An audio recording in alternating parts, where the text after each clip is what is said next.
Olá, pessoal, uma boa noite a todos. Muita alegria, mais uma vez, nós nos encontramos aqui no Espírita Info. Nós estamos aqui mais uma vez apresentando o nosso TED, nosso Temas Espíritas em Debate, cuja proposta a gente tem de sempre discutir, sempre trazer à tona temas que normalmente não são discutidos ou conversados nos centros espíritas e em outros locais de âmbito espírita. Hoje a nossa convidada, né, dispensa a apresentação, mas eu vou pedir que ela faça uma breve apresentação aí, a Dora Encontre, né, que vai trazer para a gente uma provocação em torno do tema: é possível um espiritismo não kardecista? Bom, em torno disso ela vai falar aí para a gente em torno de uns 30 minutos e depois a gente abre para a participação aí dos companheiros presentes com perguntas, né, comentários da forma que quiserem participar.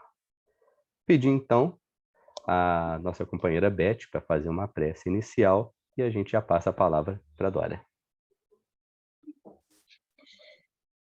Eu confesso que estou emocionada de fazer uma prece diante de uma figura tão importante no movimento espírita. Mas vamos lá. Amigo Jesus, Emmanuel nos conta uma história de um homem que um dia procurou um sábio, um ancião, e falou para ele: Senhor, como fugir do labirinto da terra? Tudo é maldade, sombra, desespero, aflição. Como viver com os homens? E o bondoso velhinho respondeu: Filho, ninguém te impede de acender a própria luz. E é o que estamos fazendo aqui nesse momento, Jesus, buscando, através da palavra da Dora, iluminar os nossos caminhos, fortalecendo o nosso espírito em direção a rumos maiores. Abençoa esse momento, Jesus, e fica conosco. Assim seja. Dora, sinta-se à vontade, a palavra é sua. Boa noite para todo mundo aqui presente, é um grande prazer estar com vocês. Me pediram primeiro para eu fazer uma breve apresentação minha, para quem não conhece, não me conhece ou não me conhece direito. Vou me apresentar brevemente. Eu sou originalmente formada em jornalismo, depois eu fiz mestrado, doutorado e pós-doutorado em filosofia da educação na USP. Tenho me dedicado principalmente no espiritismo ao tema da pedagogia espírita, dirijo, né, fundei e dirijo, junto com outros companheiros, a Associação Brasileira de Pedagogia Espírita, mas também desde 2015 nós abrimos, que é mantido pela associação, a Universidade Livre Pampédia, que é um projeto de uma universidade livre. Nós temos diversos cursos.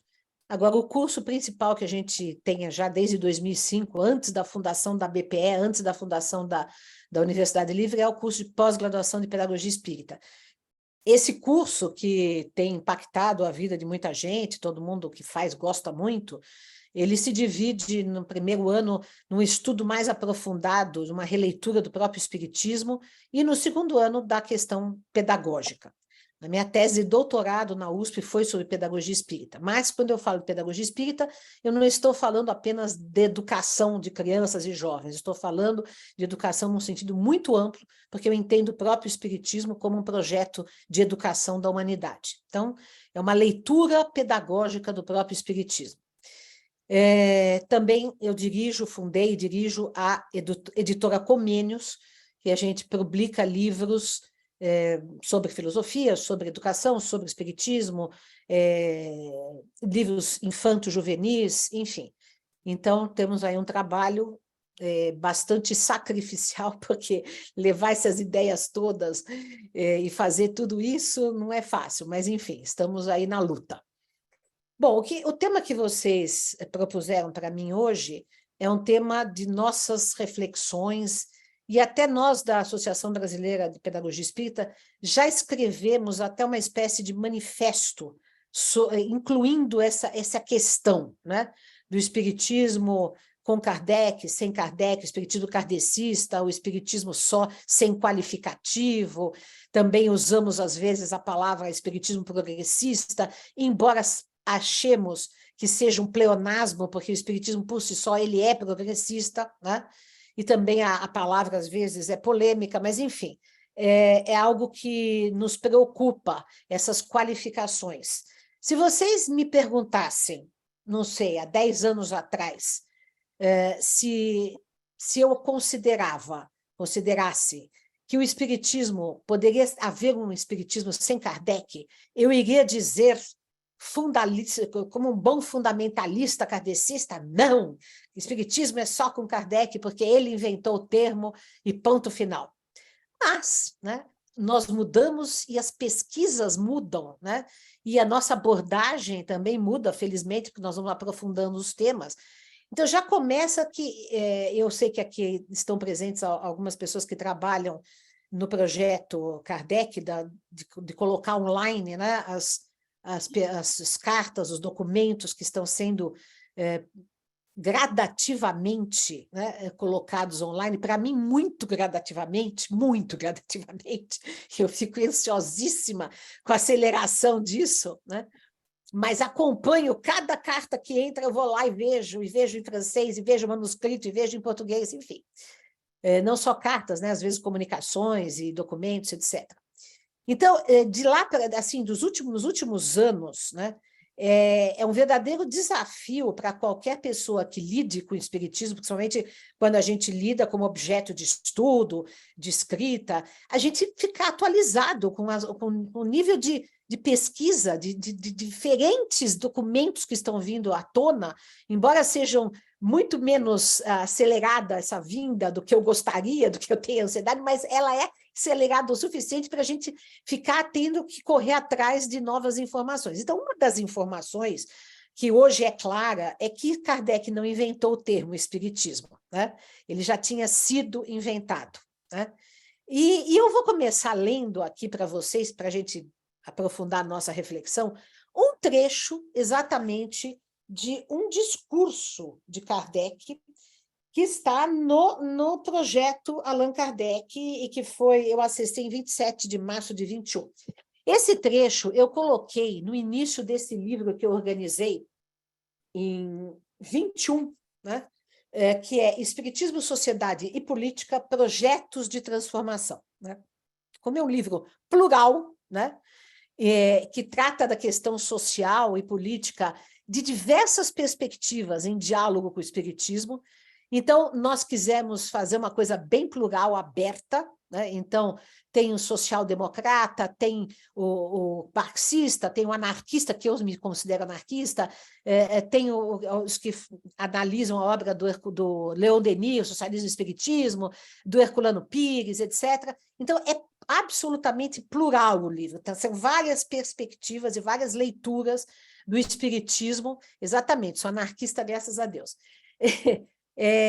Várias leituras do espiritismo. Então, me interessou muito um trecho que eu descobri aqui nos documentos de Kardec e que cabe bem para a nossa discussão. Eu coloco lá já logo na introdução do livro, que é a seguinte, eu vou ler, porque é um trecho pequeno, mas que é muito propício para nosso debate de hoje. O espiritismo em toda a parte, isso é Kardec falando, repousa sobre a mesma base, a existência e a manifestação dos espíritos. Pode-se divergir acerca de alguns pormenores, sobre a maneira de encarar certas questões e sobre as consequências a serem dela extraídas. Alguns acreditam poder aliá-lo às crenças religiosas nas quais foram criados, assim como outros podem querer isolá-lo de tais crenças.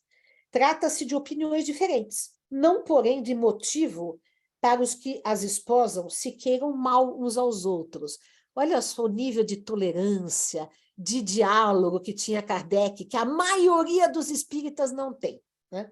Se o espiritismo proclama a fraternidade universal, se considera a liberdade de consciência como um direito natural e a tolerância como um dever, se ele faz uma lei de caridade, da caridade, faz uma lei da caridade, sem acepção de castas nem de seitas, com mais forte razão, devem tais princípios ser aplicados entre pessoas unidas por uma mesma crença de fundo.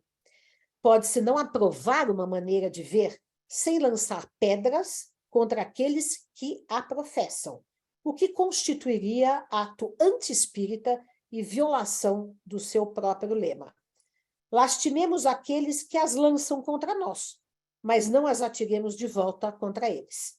Os espíritas, esse trecho é o mais importante ao final.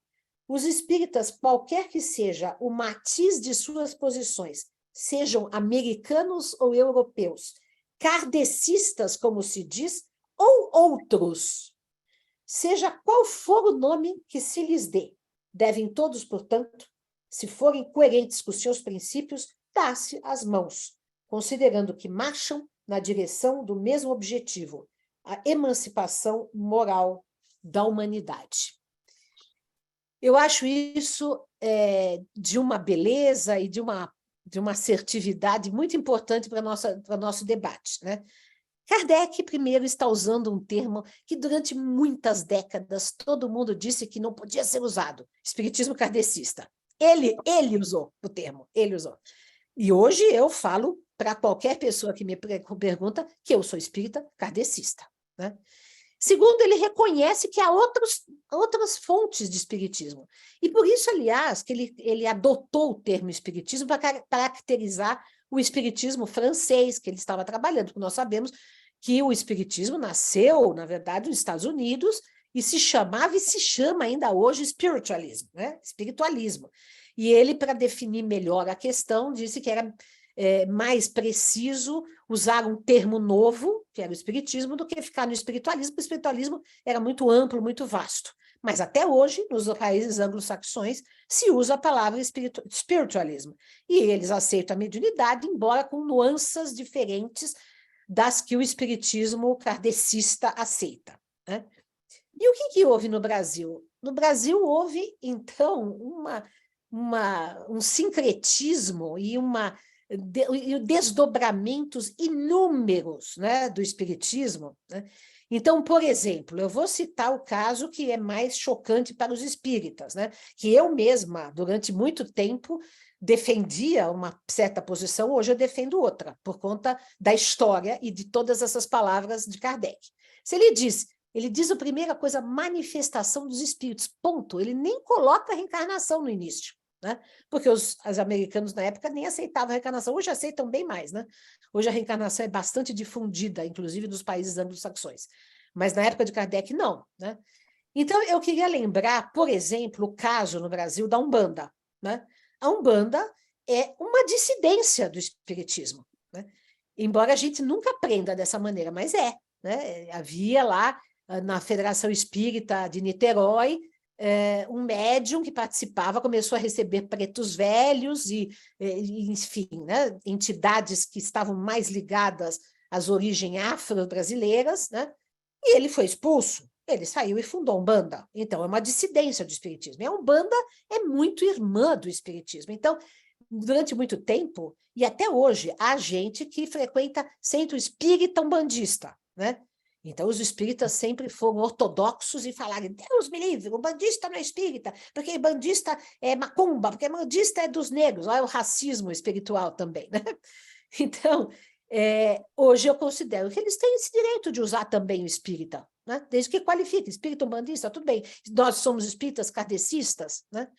E eu diria que uma parte dos espíritas deveriam assumir publicamente e claramente, e não são inteiramente, ou não são kardecistas, que são espíritas rustanguistas, que foi o espiritismo que foi adotado, imposto, trabalhado, divulgado pela Federação Espírita Brasileira, e que contraria alguns dos princípios básicos do Kardec, e assim, digamos assim, Kardec refutou o rustanguismo na Gênese, né? Em questão do corpo fluídico de Jesus, enfim, né? No rustanguismo tem a ideia de queda, que não existe no espiritismo kardecista, que eu acho, para mim, que é uma das grandes contribuições do espiritismo kardecista, é não ter ideia de queda, porque a queda está no catolicismo, no protestantismo, no rustanguismo, está no hinduísmo, está no Platão, está em Orígenes, queda, e a queda daquela coisa, nós somos pecadores, caídos, né? Nós não, Kardec tem uma visão muito mais otimista, nós somos espíritos em aprendizagem, nós estamos evoluindo, nós não somos caídos, né? Somos espíritos que saímos da simplicidade e da ignorância, um dia atingiremos a angelitude, mas não caímos, não somos decaídos, né? Não tem a ideia de anjos decaídos, nem seres humanos decaídos. Então, isso é uma especificidade do espiritismo kardecista que foi contrariada pela FEB, né, com a adoção do rustanguismo, que no rustanguismo tem a ideia de queda, né? Então, tem os espíritas ubaldistas, que também, o Pietro Baldi também tem ideia de queda, né? E o Pietro Baldi também rejeitou grande parte das proposições de Kardec, mas ele é um espiritualista, ele é um médium, né? Enfim. Então, eu hoje sou mais tolerante. Como eu trabalho o tempo inteiro, um dos meus trabalhos principais na vida, e nós fazemos isso na BPE, fazemos isso na Universidade de Lipampédia, é o diálogo interreligioso, né? Então, se a gente não a gente procura dialogar com católicos, islâmicos, judeus, protestantes, umbandistas, candomblecistas, ateus também, né? Marxistas, o que for, a gente procura dialogar com todo mundo, né? Eu só tenho um pouco de dificuldade, e acho que é meio impossível dialogar com fascista e nazista, aí é meio difícil, né? Porque eles não se propõem ao diálogo. E os fundamentalistas, em geral, né? Quer dizer, não dá para a gente dialogar com um talibã, né? Não dá para a gente dialogar, aí fica meio difícil. A gente pode orar por eles, não ter ódio, etc., mas dialogar com fundamentalistas é meio difícil. Mas quem se dispõe ao diálogo, a gente deve dialogar. E se a gente se dispõe ao diálogo com pessoas que pensam muito diferente de nós, né? Embora possamos ter também algumas visões comuns, porque na ética, por exemplo, todas as religiões se encontram, podem se encontrar, devem se encontrar, né? Muito mais devemos nós, espíritas, kardecistas ou não, encontrar maneiras de diálogo, né? Eu quero citar, por exemplo, vocês veem que ele fala que alguns espíritas julgam que devem ficar ligados às suas religiões de origem. Outros acham que não devem ter nada a ver com religião. Então, nós temos todo um movimento de décadas, né, que é da CEPA, que são os espíritas laicos, né, que eu pessoalmente não gosto desse termo, espiritismo laico, mas eu me dou muito bem com eles, dialogo com eles. Um dos grandes amigos que eu tenho, né, que a gente dialoga muito, troca muitas ideias, é o John Aispurua, que é uma liderança do espiritismo laico, né? E assim também tenho amigos que pertencem à FEB, e assim a gente dialoga dentro de uma civilidade, uma fraternidade, como Kardec propôs. Agora, embora então eu considere hoje, né, que possa haver, e há, espiritismos, e não um espiritismo, né? Porque, inclusive, em todas as filosofias, em todas as religiões, há dissidências, há releituras, e todas. Veja-se, por exemplo, a psicanálise, né? Que eu tive agora, nos últimos anos, fiz formação em psicanálise. Puxa vida, quantos desdobramentos, quantas dissidências, junguiano, e winnicottiano, e kleiniano, e não sei o quê. E tudo bem, né? Faz parte, né, da pluralidade que nós sempre temos com seres pensantes. Não há pluralidade onde há ditadura, onde há impossibilidade de liberdade de pensamento. Mas onde há liberdade de pensamento, e mesmo que as liberdades de pensamento sejam oprimidas ou impedidas, ainda o pensamento é sempre livre, está lá no Livro dos Espíritos, então há sempre a liberdade. Agora, embora então eu reconheça hoje que, sim, é possível considerar que há vários espiritismos, eu me declaro espírita kardecista e acho que é toda uma corrente no Brasil que se declara espírita kardecista, né? E, por incrível que pareça, esses espíritas kardecistas, eles podem pertencer ao movimento da cepa, eles podem ter uma interpretação de um espiritismo um pouco mais conservador, outros mais progressista, no campo político mais à esquerda, outros mais liberais, né? Agora, como eu disse, com o nazismo não tem jogo, né? Com o nazifascismo não tem jogo. Mas, enfim, embora, então, eu me considere hoje kardecista, acho que nós podemos nos declarar espíritas kardecistas, nós temos que defender. Por quê?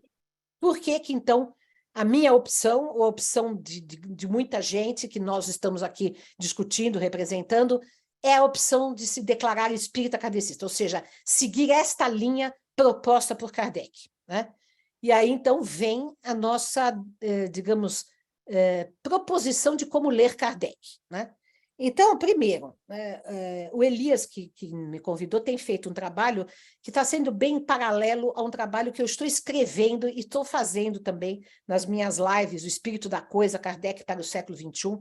Se Deus quiser, até o início do ano que vem, nós devemos lançar esse livro, Kardec para o século XXI, que é um livro assim bem denso, em que eu estou fazendo uma leitura, uma releitura de Kardec, ou seja, o que é válido ainda de Kardec? Porque há coisas datadas, sim, né? 150 anos depois, nós estamos num mundo tão complexo, com tantas questões que nem sequer existiam na época de Kardec. Basta ver a questão ecológica, basta ver as questões políticas, atômicas, a inteligência artificial. Nossa, é tanta coisa, um mundo de extrema complexidade. Nada disso foi tratado no Espiritismo.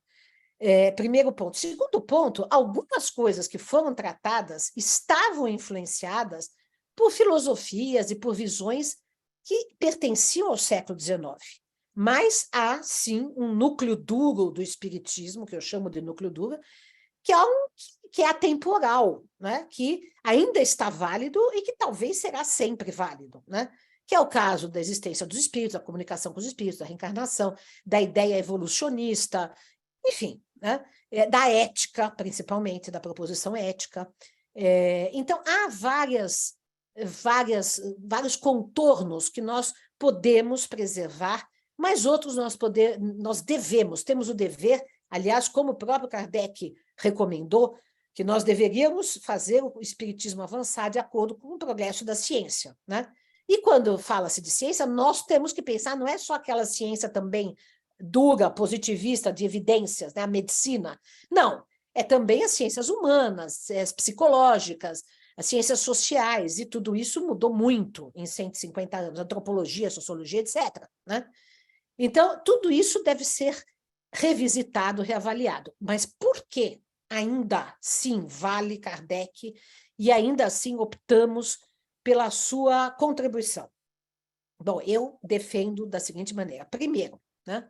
Ninguém até hoje, e nesse sentido, passa a nossa experiência pessoal, por exemplo, eu posso falar dentro da minha experiência pessoal, e eu conheço muita gente que tem a mesma vivência, ninguém trabalhou, tratou, esmiuçou, orientou de maneira tão precisa, tão racional, tão assertiva o exercício da mediunidade, tá? Então, por exemplo, eu acho que o livro dos médiuns é um dos livros mais intocáveis de Kardec, né? Porque ele não fez isso, nunca havia sido feito e nunca foi feito depois, e nunca ninguém, até hoje, superou isso que Kardec fez. Então, para uma pessoa que nasce médium, que tem manifestações mediúnicas desde criança, como eu tive, por exemplo, né? A orientação de Kardec, todo o aporte que ele traz de como lidar com essa mediunidade de maneira segura, para a gente não adoecer psiquicamente, para não exercer a mediunidade como forma de poder, que infelizmente no Brasil é exercida assim por muitos espíritas que se dizem kardecistas, né? Exercer a mediunidade de forma crítica, de forma racional, de forma ética, desinteressada, sem lucros, né? Enfim, tudo isso só Kardec fez, só Kardec propõe, né? esse é um ponto, uma questão. Outra coisa é a racionalidade, né? Quer dizer, dentro de uma tradição que nós estamos inseridos, que é a tradição greco-judaico-cristã, né? Embora eu ache que nós devamos fazer diálogos com outras tradições, mas a nossa está inserida nesta, né? Greco-judaico-cristã. É uma tradição de racionalidade. E, assim, as outras...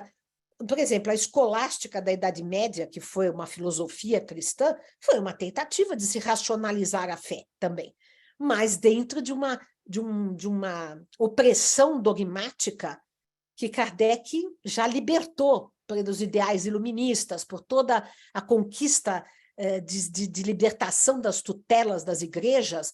Já na época de Kardec, ele pôde dar um passo além disso, muito mais forte, muito mais racionalista, muito mais embasado, num discurso mais consistente, né? Não que seja definitivo, não que não haja brechas de questionamento, mas essa racionalidade também acho interessante. E terceira coisa que eu acho também essencial, né, é o seguinte, é a ideia que existe no Espiritismo, embora não tratada com essa terminologia que eu vou propor aqui, que é a de uma espiritualidade crítica. O que significa isso? Até então, e até hoje, as espiritualidades, com denominação religiosa ou sem, muitas vezes são acríticas, né? Elas são submissas aos profetas, submissas aos médiuns, submissas à letra, submissas às Bíblias, submissas aos livros, né? E Kardec propõe uma espiritualidade emancipada, crítica, livre, não submissa a ninguém, né? Democrática. Todo mundo pode ser médium, todo mundo é médium, todo mundo pode acessar o plano espiritual, todo mundo pode conversar com os espíritos, o que se tornou também algo extremamente difícil no movimento espírita brasileiro, que é um absurdo, né? Ninguém mais sabe nem falar com o espírito, nem evocar o espírito, nem receber o espírito, nem fazer uma desobsessão, porque tudo ficou no monopólio das federações e dos centros, né? E as pessoas perderam a capacidade de se relacionar naturalmente com os espíritos, como Kardec propôs, né? Mas é isso que nós temos, então, que resgatar de Kardec, a naturalidade, a criticidade, a racionalidade, a prática da mediunidade de maneira assertiva, crítica, controlada, ética, desinteressada.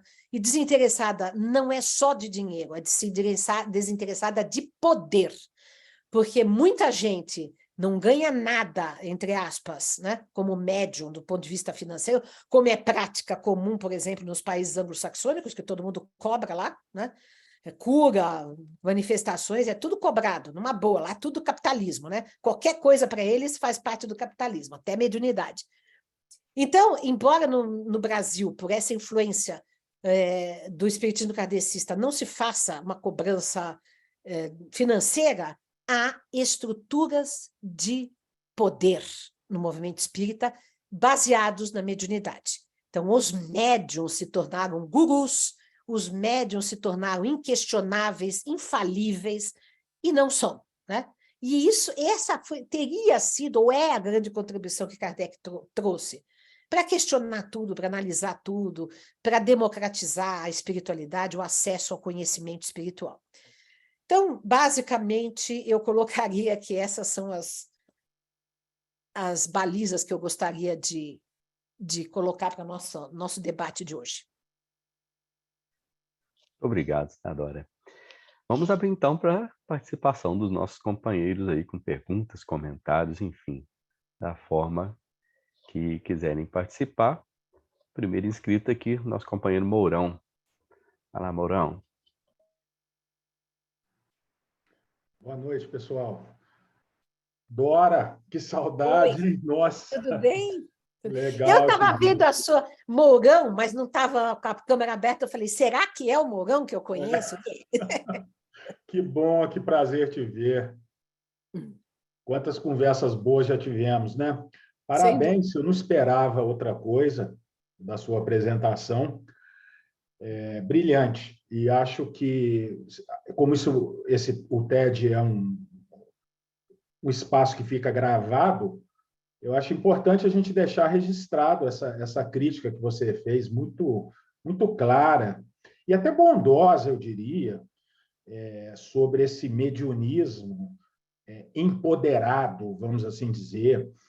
E eu queria só fazer um comentário. Quando se fala em espiritismo kardecista, eu sinto muita falta de ver kardecismo no espiritismo hoje. Eu também sinto. Não é, porque ficou uma coisa assim muito baseada em obras, em filmes, em histórias que criam um certo fetiche pelo sofrimento, esse aspecto. Lê-se muito pouco o Kardec, conhece-se muito pouco o Kardec.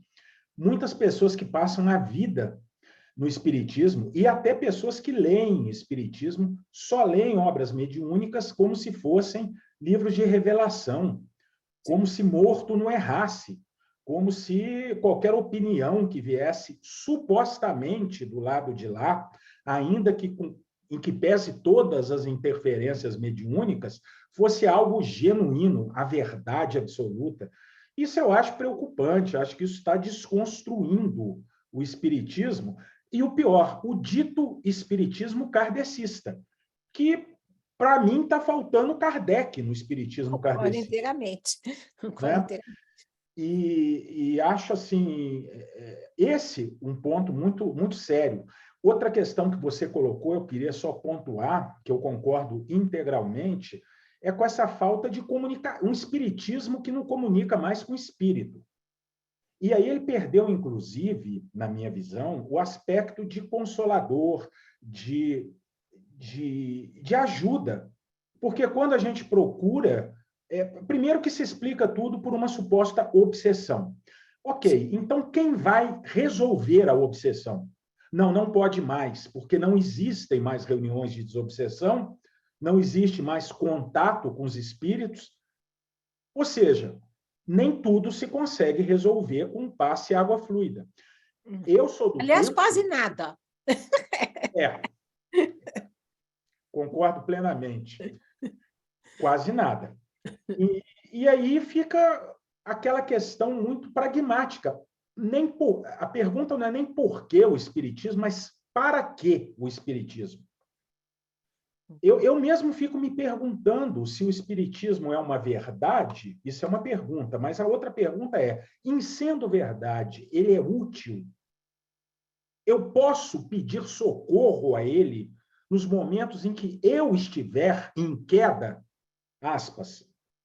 Não posso, porque o contato é aquela coisa intocável, misteriosa, os espíritos eles são monopolizados por alguns médiuns em algumas circunstâncias.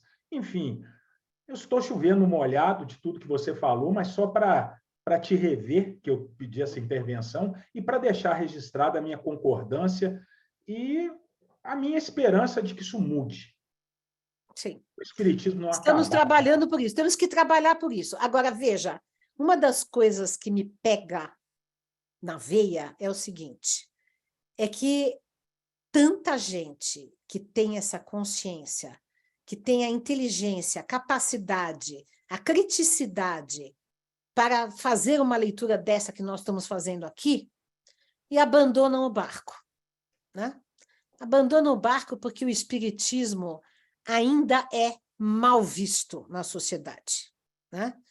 É mais fácil hoje você ser do candomblé, você ser budista, você ser qualquer coisa, ateu então nem se diga, mas ser espírita kardecista, veja o Pondé, como fala do espiritismo, é a mais tosca das filosofias. Né?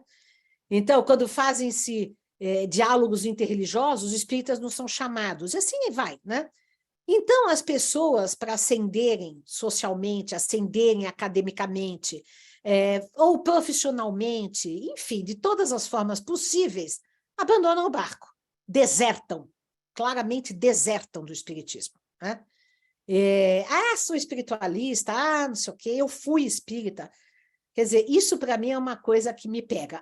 Quando não se convertem em perseguidores do espiritismo, né? Perseguidores, né? Que promovem um discurso agressivo, né? Muitas vezes superficial, para perseguir o espiritismo. Então, isso que é triste também, né? Então, a gente fica aqui na luta para recuperar Kardec, para ler Kardec de maneira apropriada para o século XXI. Então, é preciso que as pessoas inteligentes, capazes, críticas, se empenhem também nisso, né? É isso que eu gostaria de dizer. Há que também, sem perda da espiritualidade, né? Porque também é outro perigo. As pessoas, quando se tornam críticas demais, perdem a capacidade de orar, de se conectar, de até praticar mediunidade, né?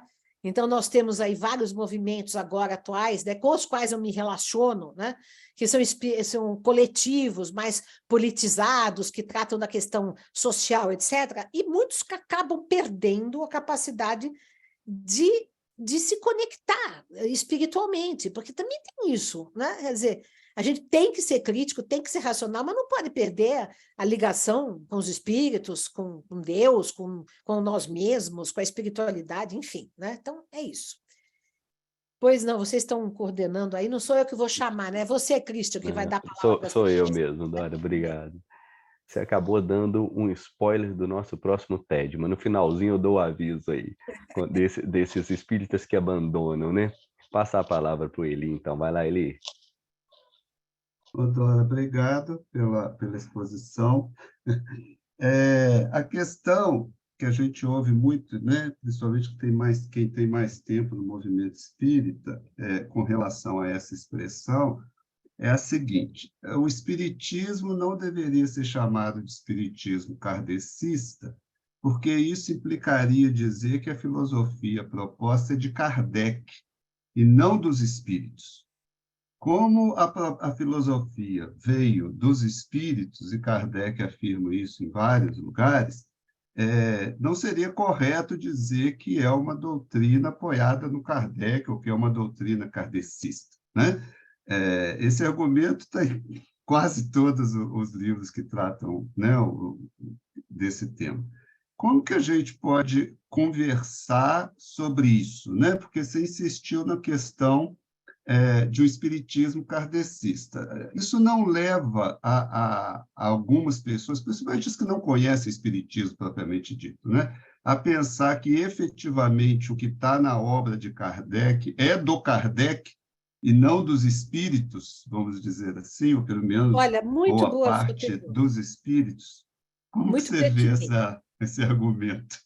Olha, muito pertinente a sua pergunta, porque me dá a oportunidade de falar algumas coisas a respeito. Bom, eu já faz tempo também, que também eu mudei nesse sentido, eu não chamo mais Kardec de codificador, que, aliás, foi um termo que ele jamais adotou, né? Eu não sei quem começou a adotar essa coisa de codificação. O pessoal lá acho que foi o Carlos Sete Bastos, parece que descobriu quando que foi que começaram a adotar, mas não foi com Kardec nem vivo, né? Foi muito posterior, né? Por quê? Porque exatamente isso que você colocou, né, de que os espíritos ditaram para Kardec, considera o espiritismo apenas uma revelação.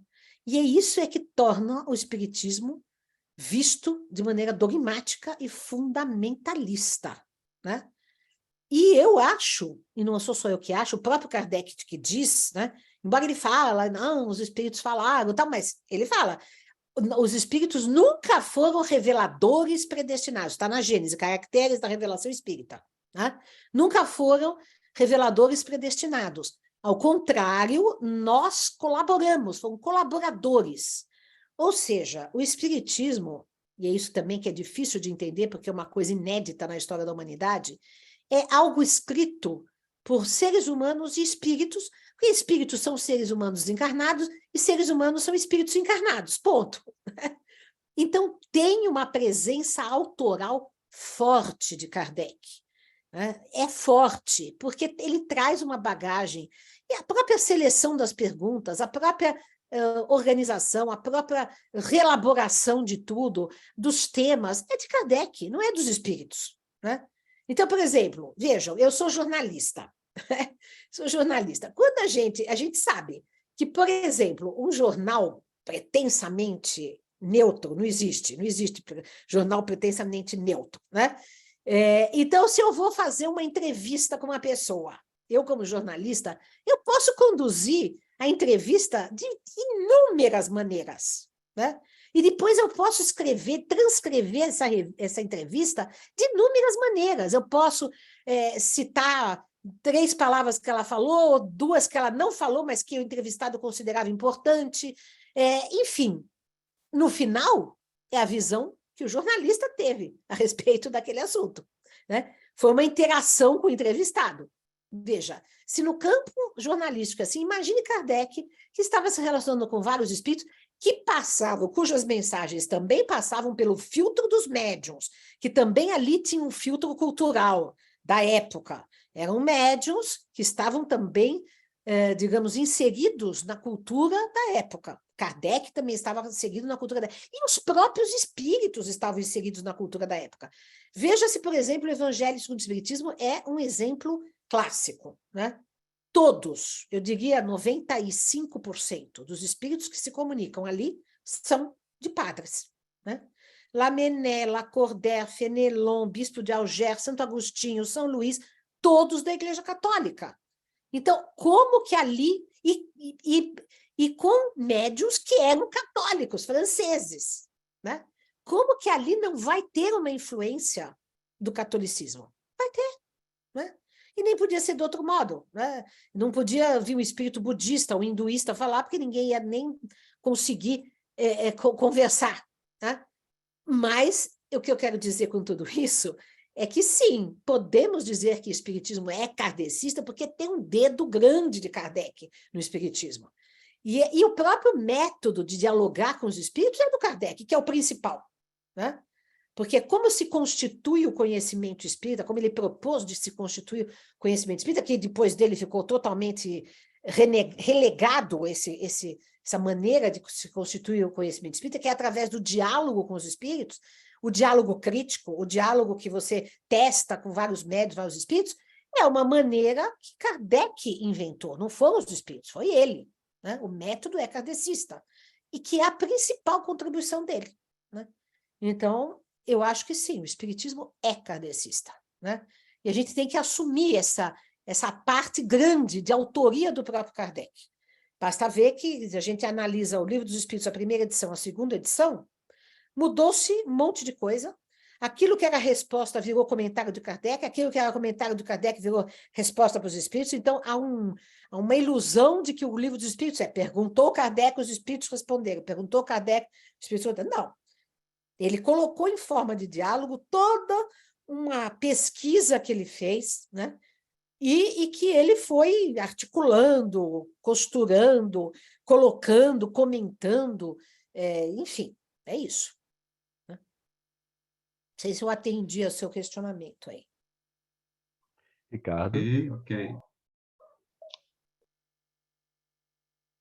Dora, eu achei particularmente importante a sua fala e no meio o seu depoimento, da maneira como você mudou o seu pensamento em relação a algumas coisas. Porque isso se identifica muito intimamente com a minha maneira também de viver o espiritismo. Eu sou de uma terceira geração de espíritas, sou filho e neto de espíritos. Eu era um espírita que me autoproclamava o direito de dizer quem era ou não era espírita. Exato. Porque nós éramos assim. Fulano é, não, fulano não é. Não, ele é um bandista, não é espírita. E a vida inteira a gente teve essa atitude. Até que, com o tempo, amadurecimento dentro dos estudos, eu fiz essa guinada que você fez, né? De me manter fiel ao pensamento kardeciano, fazendo uma leitura de Kardec, obviamente, em seu tempo, em seu contexto, como você diz, como Elias muito bem propôs na sua obra, mas enxergando que os outros também têm o direito de ser o que são e de pensar o que pensam. E eu digo para você uma coisa, isso faz muito bem para a alma. Sim. A gente ser tolerante é muito bom. Aliás, toda virtude faz bem para a alma, né? A inclinação má faz muito mal.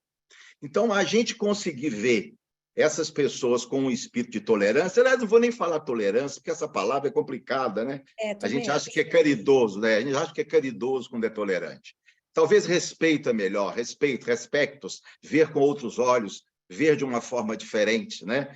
E eu acho que isso é tão bom que a gente tinha que trabalhar isso cada vez mais, né? Sem deixar de ser o que a gente é, sem deixar de acreditar naquilo que a gente acredita, mas dando às pessoas o direito de ser o que são e pensar o que são, ou seja, é a atitude de respeito.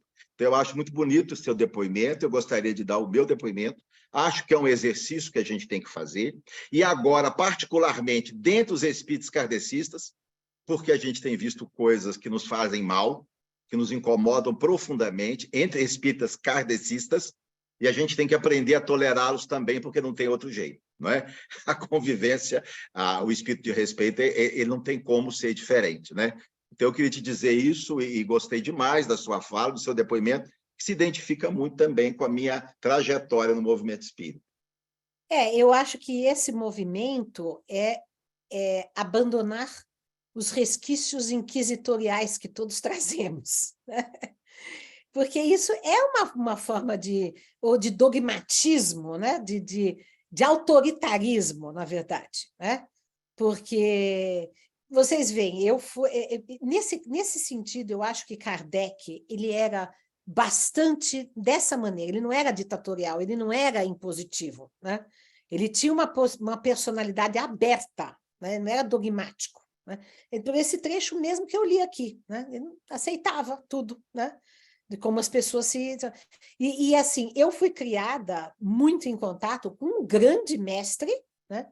Que foi Herculano Pires, eu frequentei a casa dele desde 2 anos de idade, mas hoje eu percebo nele que ele tinha algumas características também autoritárias nesse sentido, né? Então, de tolerância muito grande, enfim, né, de algumas falas dele, algumas atitudes dele eram fundamentalistas, embora eu concorde com as defesas que ele faz de Kardec, porque, como eu falei, eu me considero kardecista, né?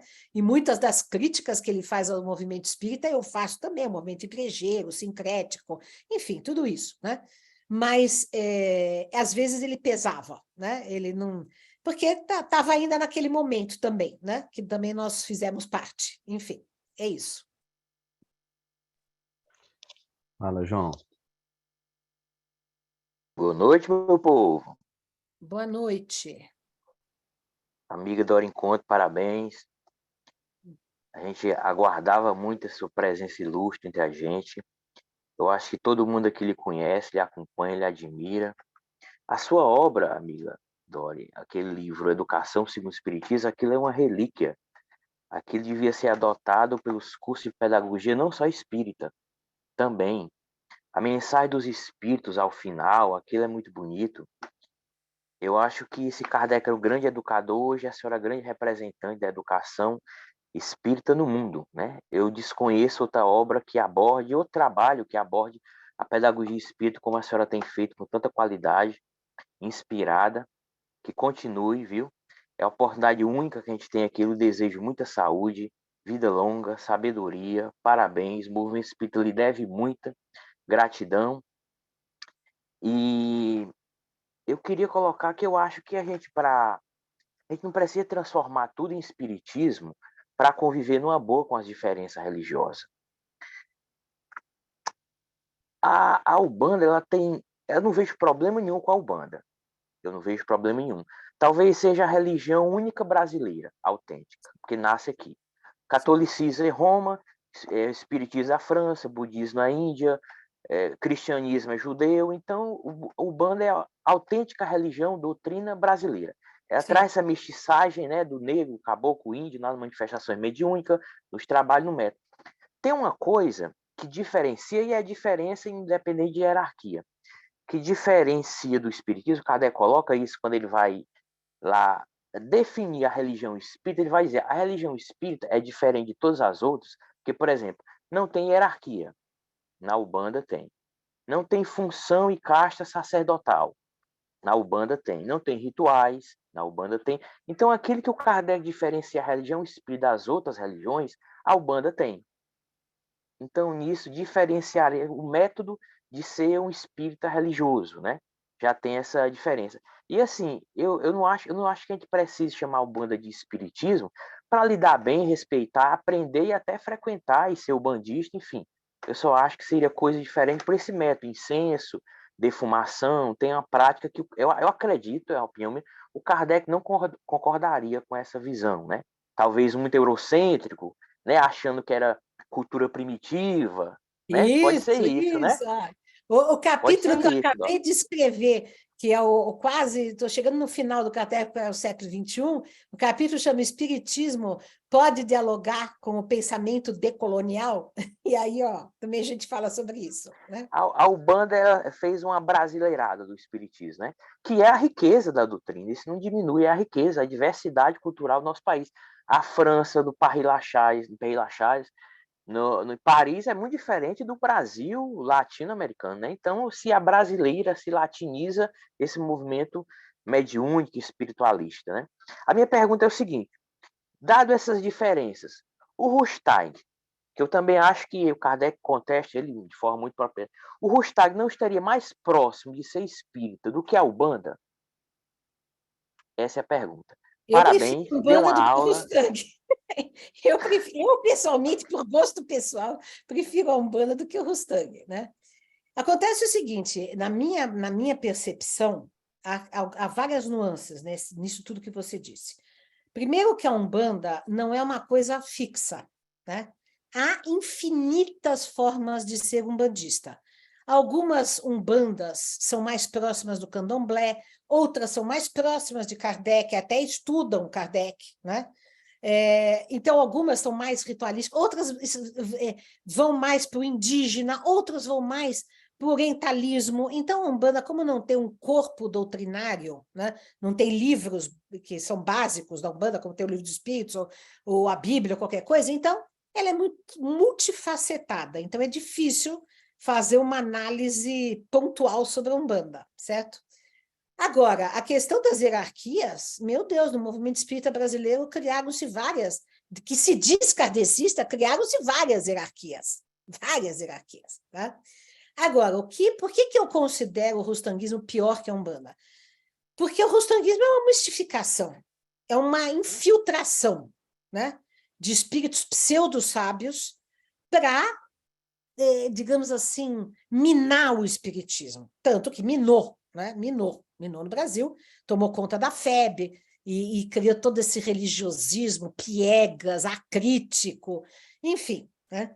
A Umbanda é uma coisa legítima, é uma coisa que nasce ali como uma dissidência do espiritismo. É diferente ser uma dissidência do espiritismo do que ser uma mistificação infiltrada no espiritismo por espíritos pseudo-sábios, né? É essa a diferença principal que eu vejo, né?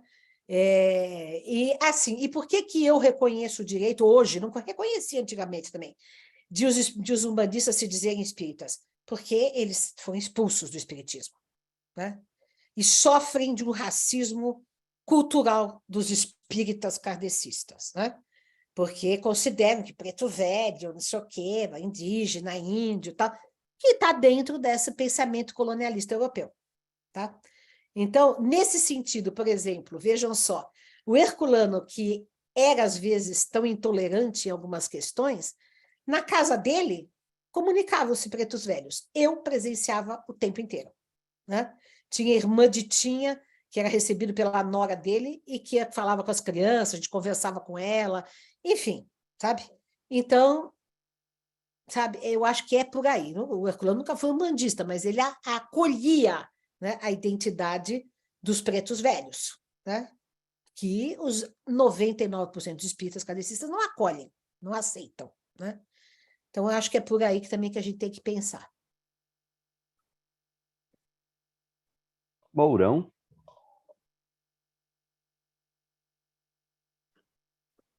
Oi, pessoal. Rapidamente, só para fazer um relato, eu fui médium de incorporação na Umbanda durante muitos anos. E, inclusive, eu fui chefe de um terreiro de Umbanda. Eu conheço a Umbanda como praticante. E muito importante deixar claro uma coisa que a Dora falou: não existe a Umbanda. Eu conheci mais de 100 terreiros ao longo da minha vida. Eu não vi dois trabalharem da mesma maneira. Então, existe assim, a Umbanda é um termo extremamente plural. Ela foi simplesmente aquela turma que foi expulsa, talvez por esse critério cultural, ou essa pseudo-cultura que o espiritismo kardecista às vezes se coloca, e o pessoal da Umbanda teve que se arrumar ao seu modo. A maioria das pessoas, muitas delas sem condição de ler, de alfabetização até, e estão lá praticando a sua... Mas, pelo menos, uma coisa eu gostaria de deixar aqui claro: a Umbanda tenta fazer alguma coisa pelo outro através das incorporações. Passes, trabalhos e uma série de coisas que a Umbanda tenta fazer, e às vezes faz.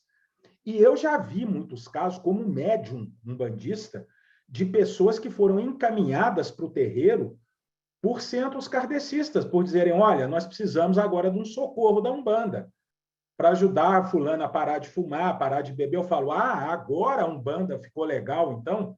Agora vocês precisaram da Umbanda?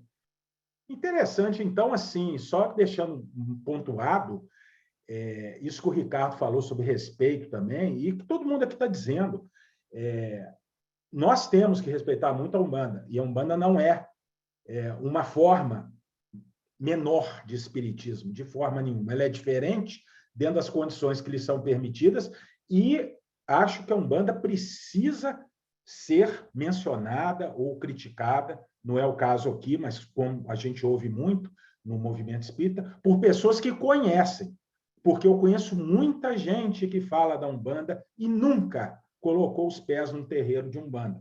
Então, é muito estranho eu me arvorar a fazer uma palestra sobre a Índia sem nunca ter ido ou vivido na Índia.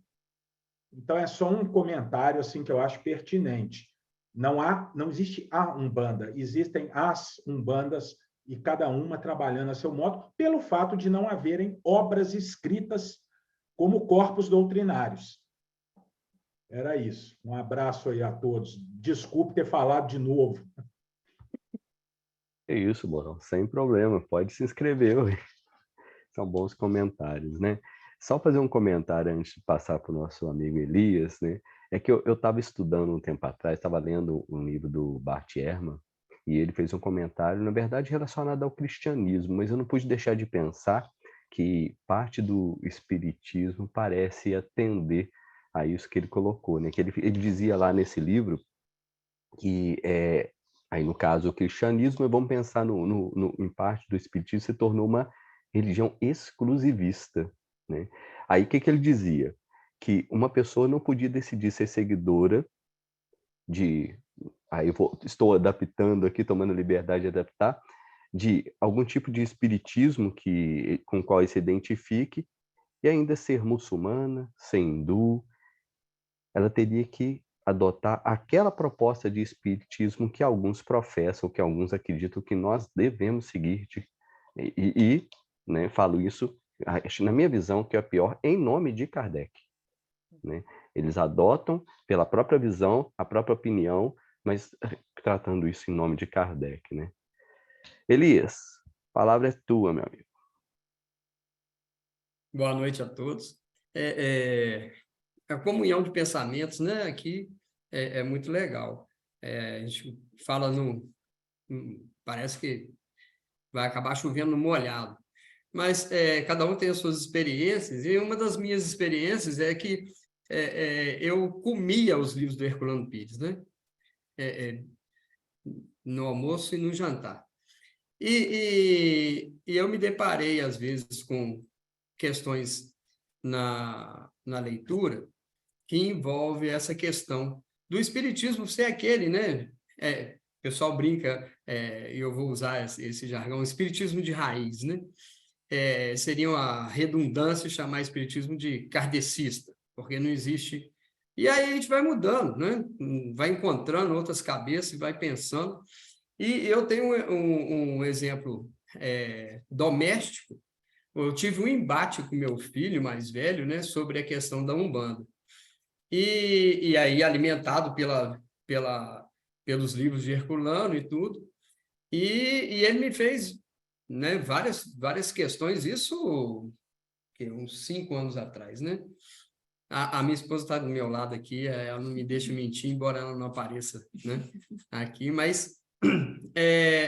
e aí, então, quando foi o ano passado, ele nos convidou para participar do casamento dele no terreiro de Umbanda. E foi a coisa mais linda que eu já vi na minha vida.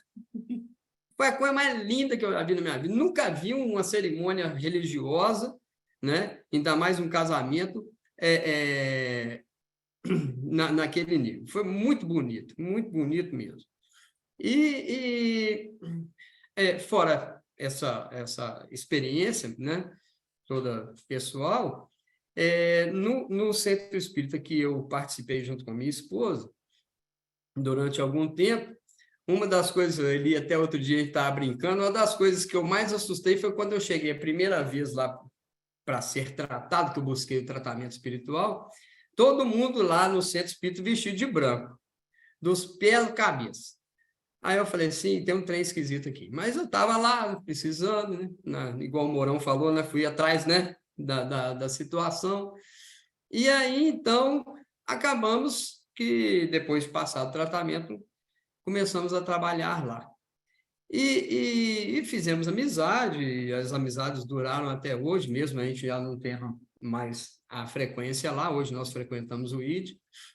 Mas uma das coisas que eu me lembro, e vai se encaixar aqui na nossa conversa, se é possível o espiritismo não kardecista, é que, né, embalado pelo Herculano Pires, o que o Herculano Pires falou para mim, né? Disse assim, bichinho, você tem que estudar aí mais Kardec e ler a Revista Espírita, vai lá, abre lá e vê o que é que você acha daquilo lá.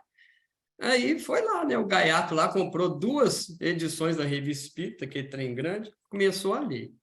E aí comecei a me debater com o pessoal lá de dentro do centro. Eu falei assim, mas a gente não está... Aqui no Estatuto está falando que nós temos que...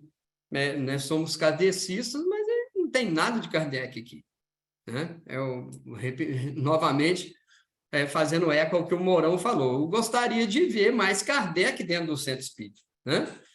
E a coisa não ia, não andava, né? E a gente ia batendo, um amigo meu, então, virou e falou assim, Elias, você tem que entender que aqui nós fazemos um espiritismo diferente, né? Aí aquilo me gelou, né? Ou me congelou. Sim, né? Então tá. E veio a nossa saída, logo em seguida veio a pandemia, e nós nos juntamos aqui no espírita.info, e começamos a perceber, né, que a mesma dificuldade a gente teria lá dentro do centro espírita e as coisas que o nosso centro espírita fazia, os outros também faziam, que eu falei assim, eu já sei, já entendi, matei a charada.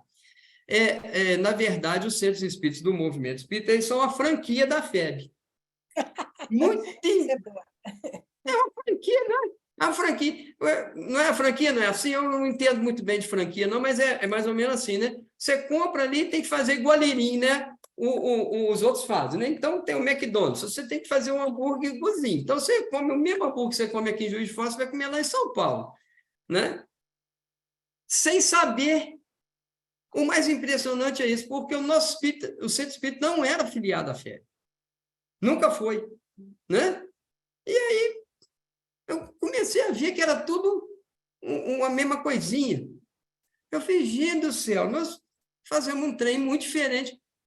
Então, a questão, é possível espiritismo não kardecista? No Brasil é. Em qualquer lugar é. Quando Kardec estava vivo, era.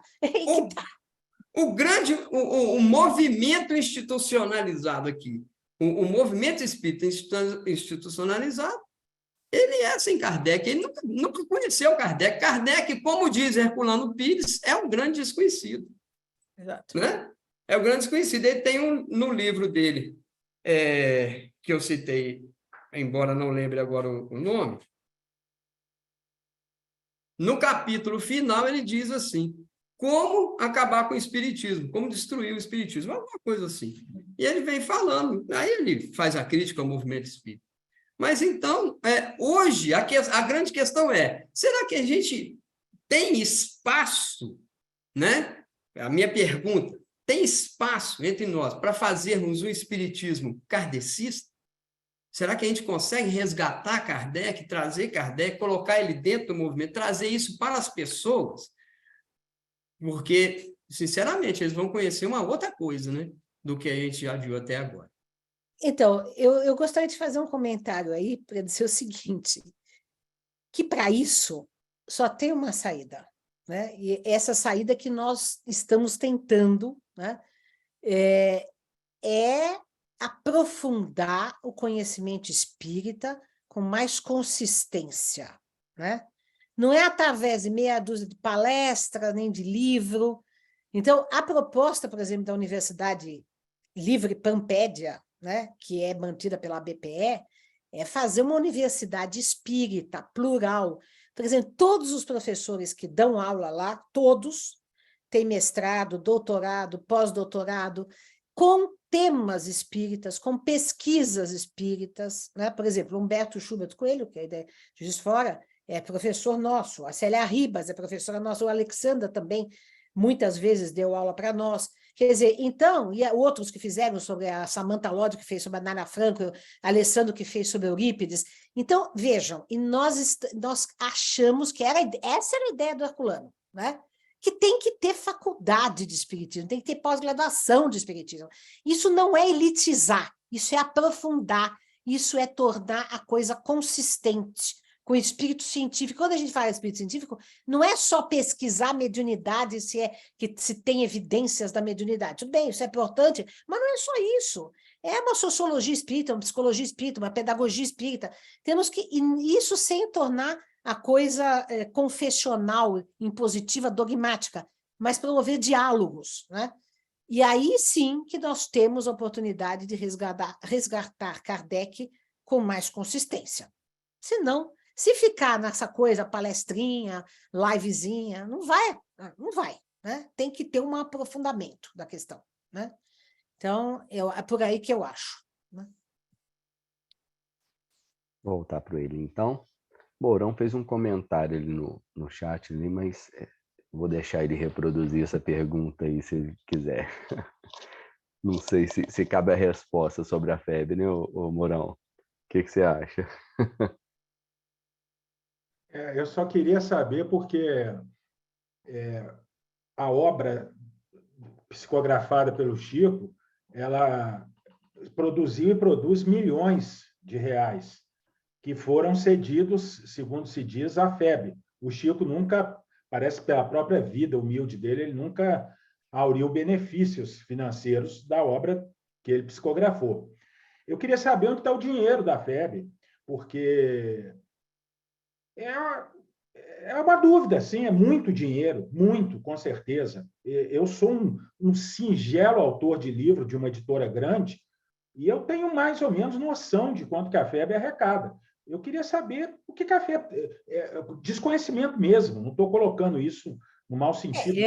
Dizem as más línguas, viu, Mourão? Dizem as más línguas que eles estão falindo, que eles não estão tanto dinheiro assim, não, né? Endividados, eu agora não sei por quê, se é má administração, enfim. Mas dizem que a coisa não é bem assim, né? Porque, veja, quem é que hoje vai ler um livro de Emmanuel de André Luiz? Não vai. As novas gerações nem entendem a primeira página, né? E não leem esses livros assim, de 500 páginas, não leem, né?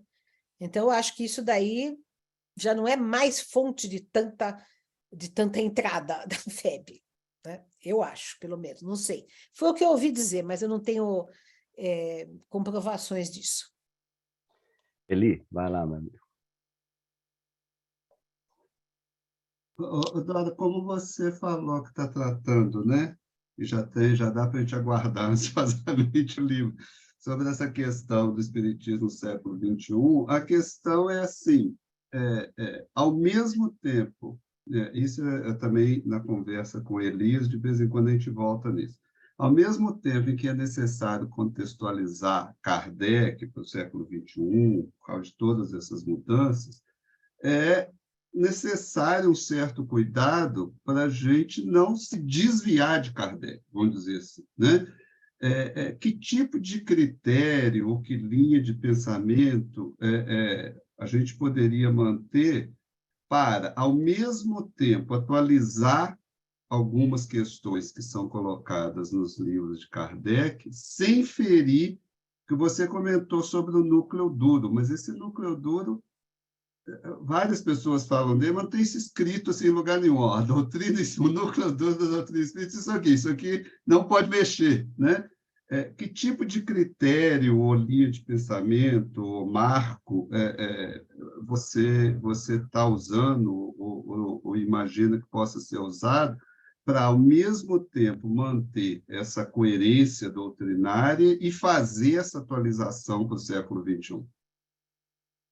Sua pergunta é muito pertinente e que também me preocupa muito, porque revisitar, reler, não é perda de identidade, né? Então, a gente não pode perder a identidade espírita kardecista, né? Não pode perder a identidade. E, ao mesmo tempo, também não pode agregar novidades superficiais, né? Como tem de monte gente fazendo, né? Então, é por isso que eu digo que tem que ter uma abordagem acadêmica, né? Que tem que ter isso ser feito por pessoas, por muitas pessoas que falem, que estudem, que promovam diálogos, né? E que alguns vão puxar mais para um lado, outros para outro lado. Mas, por exemplo, nesse livro aqui, né? Esse é um exemplo típico disso aqui, tá? Espiritismo, Sociedade e Política, Projetos de Transformação. São leituras de pessoas progressistas, ou mais à esquerda, né? Mas há diversas nuances. Há desde marxistas, anarquistas, a sociais-democratas, a liberais democratas, entendeu? Então, tem várias nuances. Mas ninguém aqui, por exemplo, está defendendo revolução armada, vamos supor, né? Porque a não violência e o amor ao próximo são básico em Kardec, né? Ninguém está contestando, por exemplo, a reencarnação, a comunicação dos espíritos, ou a questão do evolucionismo. Então, há coisas que fazem parte da cosmovisão espírita que a gente deve delinear, reafirmar, dialogar de maneira contemporânea também, porque, por exemplo, o evolucionismo espírita é um problema no mundo contemporâneo, é um problemaço. Como que a gente defende o evolucionismo se ninguém mais defende o evolucionismo? Ninguém mais, né? Eu digo ninguém mais, não é evolucionismo biológico, é evolucionismo social, político, espiritual, seja o que for, que era defendido por todo mundo no século XIX, né? Então, isso é um problema. Como que a gente vai fazer isso, né? Então, só que eu acho que o evolucionismo é alguma coisa irrenunciável no espiritismo, né? Mas também ele não pode servir para hierarquizações, né? Entre povos, entre raças, né? Como Kardec, infelizmente, fez, né? Então, é muito sutil, por isso que é preciso muito debate, é preciso muito aprofundamento, é preciso conhecimento das teorias atuais, né?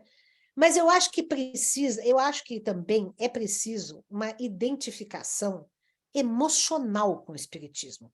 Por isso que eu acho que é importante a gente se identificar emocionalmente com Kardec, né? Que os espíritas, em geral, não se identificam com o Chico, mas não se identificam com Kardec, né? Adoram Emmanuel, mas acham Kardec chato, né? Sisudo, e não é, não é. Então, nesse sentido, eu acho que o trabalho das cartas de Kardec é muito bom, né? Porque se as pessoas lerem e começarem a ler, verem que Kardec é uma pessoa sensível, uma pessoa que tinha espiritualidade, uma pessoa sentimental, né? Como ele escrevia para Mélie, como ele sofreu pela morte da filha, que era uma filha talvez adotiva, como ele se referia a essa filha, a Louise, né? Enfim, tantas descobertas que estão sendo feitas e que nos aproximam do ser humano, Kardec. Porque não adianta só uma afinidade intelectual, é preciso uma ressonância vibratória espiritual. E outra coisa, deixar Kardec falar. Em espírito, que tem um tabu. Eu recebo Kardec desde 15 anos de idade. Nunca publiquei, mas vou publicar. Né? Porque Kardec se comunica. E por que não? Por que não iria se comunicar? Porque existiria um tabu de Kardec se comunicar. Né? Agora, claro, comunicar-se, então, precisa ser analisado, debatido. Não é porque eu recebi Kardec, então está dito, dou uma carteirada, Kardec disse. Não é por aí. Né? Todos os livros mediúnicos que eu faço, sempre eu dou para as pessoas analisarem, observarem, enfim, né? Então, coisa que nenhum médium faz. Então, é por aí, mais ou menos. Gente, está passando da hora, né? Desculpa, eu me adiantei aí, mas eu também preciso sair, que eu estou com o meu neto espiritual aqui, e ele está ansiosíssimo esperando por mim. Exatamente. Chegamos à nossa hora. Infelizmente, quando a conversa é tão boa assim, né? Dá vontade de a gente ficando e ficando e ficando, mas chegou a nossa hora. Falei, acredito que eu falei em nome aqui de todos os companheiros do Espírita Info, que foi maravilhosa a nossa conversa, maravilhoso esse momento. O seu carisma nos chama, nos encanta, né? E acho que esse recado final aí a gente tem que ouvir com muita atenção, né? Vamos ler as cartas de Kardec, porque a gente sai daquele Kardec, como você colocou lá, sisudo, né? É aquele Kardec amoroso, carinhoso e às vezes mal-humorado também. Eu já falei algumas vezes nos nossos estudos aqui, né, uma carta que ele já começa dizendo: hoje eu acordei mal-humorado. E como ele se cuida, como nós, né? Para não terminar o dia daquela forma que ele não queria, né? É interessante isso, essas cartas, né? Pessoal, bom, Dora, agradecemos de coração por você ter aceitado o nosso convite, né? E, como eu disse, você deu um spoiler do nosso próximo TED, né? O nosso TED, normalmente, ele ocorre de 15 em 15 dias, mas por uma questão de mudança de agenda que a gente teve que fazer aqui no Espírita Info, já na semana que vem, nós vamos ter outro TED, que vai ser com o nosso companheiro Gabriel Garcia. E o tema: Espíritas desertores. Como entender? Esse é o nosso tema. Estão todos convidados. Vou pedir ao nosso amigo Elias para fazer uma prece para nós. Posso só fazer dois convites aqui? Um Pode. deles é que no dia 18 e 19, quem tiver interesse, nós vamos dar um curso de sexta-noite e sábado o dia inteiro na Universidade de Pampédia, que é sobre Jesus, as muitas faces de Jesus. Face islâmica, judaica, cristã tradicional, histórica, espírita, enfim, uma análise. Você citou o Bart Ehrman, é um dos autores que a gente traz para o debate, mas não é só ele, né? E então, se vocês tiverem interesse, eu e o André Marinho, que tem um livro muito bom, Quem Foi Jesus, né? E eu recentemente lancei um livro que é A Construção do Reino, o Pensamento Social do Herculano, que também fala bastante de Jesus e do seu anúncio do reino. Esse é um convite. O outro é um pedido. Nós lutamos assim com um sacrifício incomensurável, inclusive com o sacrifício da saúde, que eu tive um câncer, né, o ano passado, com tratamento, tudo, porque excesso de trabalho, né, eu trabalho de domingo a domingo, e nós precisamos de apoio financeiro para esse projeto da Universidade de Pampédia, para os livros. Nós lutamos com muita dificuldade, né, porque qualquer projeto educacional, cultural no Brasil, né, ainda mais envolvendo espiritualidade. Então, quem quiser pode contribuir mensalmente com 30, 40, 50, 100, 200 reais, o que for. Nós temos uma campanha de assinatura do Catarse, né? Que é a Universidade de Pampédia, e que aí a gente tem uma meta lá, enfim. E para podermos contratar mais pessoas, fazer mais livros, enfim, tudo que a gente quer fazer, de monte, coisas de monte que a gente quer fazer, e não tem condições, às vezes, né, financeiras. Temos muitas ideias, mas poucas condições financeiras. Então, é isso aí. Muito obrigada. Obrigada por tudo que vocês disseram. Considero que assim, vocês exageraram nos elogios, mas para mim, a gente se sente bem de ser apoiado, porque às vezes a gente enfrenta tanta oposição que faz bem também a gente encontrar pessoas que estão em consonância, né, com o que a gente está fazendo. Muito obrigada, tá? Dora, se você tiver algo que você possa encaminhar para nós, esse convite para a gente O link do replicar nos curso, grupos. o link do Isso, que a Catarse eu gente mando pra replica vocês. nos cursos. Tá Tá bom? Muito obrigado. Então, Elias, encerra para nós com a prece. Claro. E levemos nosso pensamento a Deus, nosso Pai, mais uma vez, agora nessa noite, agradecendo a Ele, né, nos ter enviado os bons espíritos, mas também que esse ambiente, mesmo que virtual, una todos, né, nessa atmosfera espiritual, nessa atmosfera agradável do debate de assuntos que nos tocam, que são próprios do Espiritismo. E agradecidos, assim, né, estamos e continuaremos o resto dessa noite sentindo a presença não só dos bons espíritos, mas de toda a espiritualidade que nos conduz, que nos guia, mas também por essas palavras, pelo debate em si, que vai ressoar em nossa mente, né, por alguns momentos, ou talvez por bastante tempo. E assim, nossos pensamentos unidos, pedimos a Deus a permissão para encerrarmos aqui os estudos dessa noite. E que todos fiquem em paz. Assim seja.